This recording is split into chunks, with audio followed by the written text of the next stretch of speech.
पूरी दुनिया लॉकडाउन से बाहर आ चुकी है। अब तो आपको भी नॉर्मल जीवन की आदत फिर से पड़ने लगी होगी और लोगों ने इस महामारी के साथ जीना सीख लिया है। लेकिन चीन अब भी कोरोना को हराने की जिद पर अड़ा हुआ है और चीन ने अपने सबसे बड़े शहर शंघाई में एक बहुत ही सख्त लॉकडाउन लगा दिया है। 27 मार्च को शंघाई में कोरोना के 3,500 नए मामले मिले, जो चीन के कुल मामलों का 70% है। इसलिए चीन की सरकार ने शंघाई में सोमवार से ही लॉकडाउन के सख्त नियम लागू कर दिए। इसके तहत लोगों को अपने घरों के अंदर ही रहने के लिए कहा गया है। इसके अलावा पब्लिक और प्राइवेट ट्रांसपोर्ट को बंद कर दिया गया है। दफ्तर और बाजार भी बंद हैं। हेल्थ वर्कर्स और पुलिसकर्मी पीपीई किट पहने हुए नजर आ रहे हैं और वहां कोरोना की जांच कराने के लिए इस समय लंबी लंबी कतारें लगी हुई हैं। चीन में कोरोना के ज्यादातर केस ओमिक्रॉन वेरिएंट के नए वर्जन BA.2 की वजह से आ रहे हैं।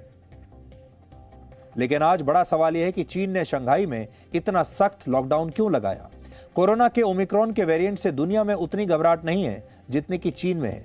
चीन को अच्छी तरह पता है कि लॉकडाउन की वजह से उसकी अर्थव्यवस्था पर बहुत असर पड़ेगा और इस वक्त रशिया और यूक्रेन के बीच जो युद्ध चल रहा है और दुनिया में महंगाई आसमान छू रही है, इसके बावजूद चीन ने लॉकडाउन जैसा बड़ा कदम उठाया है।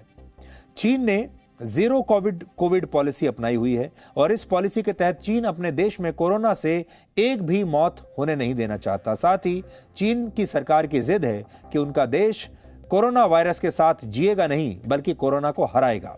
शंघाई में 2.5 करोड़ से ज्यादा लोग रहते हैं और चीन की जीडीपी में 3.8% हिस्सेदारी शंघाई की है। शंघाई शहर बंद होता है तो चीन की इकोनॉमी भी बहुत स्लो हो जाती है। इसलिए चीन ने एक साथ पूरे शहर में लॉकडाउन लगाने की बजाय इस बार एक नया एक्सपेरिमेंट किया है और उसने 2 चरणों में लॉकडाउन लगाने का फैसला किया ताकि अर्थव्यवस्था पर असर कम पड़े। तो लॉकडाउन के लिए शंघाई शहर को अगले 9 दिनों के लिए 2 हिस्सों में बांट दिया गया है। तो सोचिए, एक ही शहर जिसको 2 हिस्सों में बांट दिया। पहले चरण में पूर्वी शंघाई में लॉकडाउन लगाया गया है और दूसरे चरण में शुक्रवार यानी 1 अप्रैल से 5 अप्रैल तक पश्चिमी शंघाई में लॉकडाउन लगाया जाएगा। लॉकडाउन के दौरान बड़े पैमाने पर लोगों की कोरोना टेस्टिंग इस समय की जा रही है और शंघाई के दोनों हिस्से एक दूसरे से काफी अलग हैं।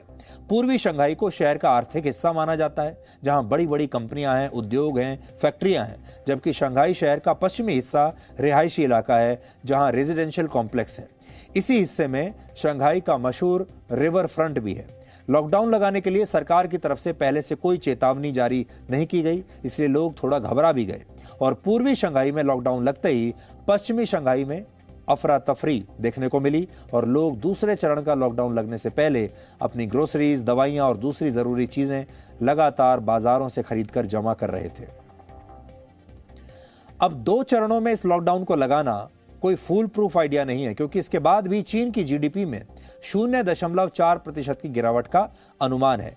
चीन ने यह काम इसलिए किया है ताकि पूरा शहर एक साथ बंद ना हो जाए और चीन की इकोनॉमी भी चलती रहे, क्योंकि चीन की जो इकोनॉमी है इस समय उसकी बहुत बुरी हालत है।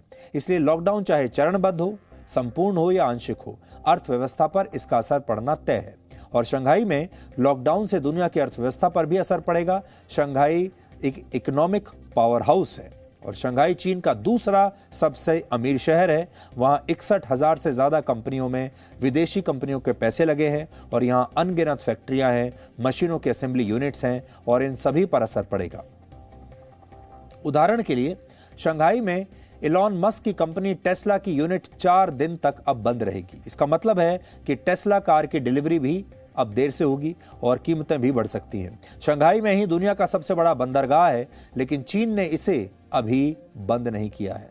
और ऐसा नहीं है कि सिर्फ चीन में ही कोरोना की महामारी दोबारा से फैल रही है। यूरोप में भी कोरोना के मामले बढ़ रहे हैं, लेकिन चीन की तरह यूरोप के देशों ने लॉकडाउन की बजाय दूसरी रणनीतियों को अपनाया है, जैसे टेस्टिंग, ट्रेसिंग, मास्क और वैक्सीनेशन।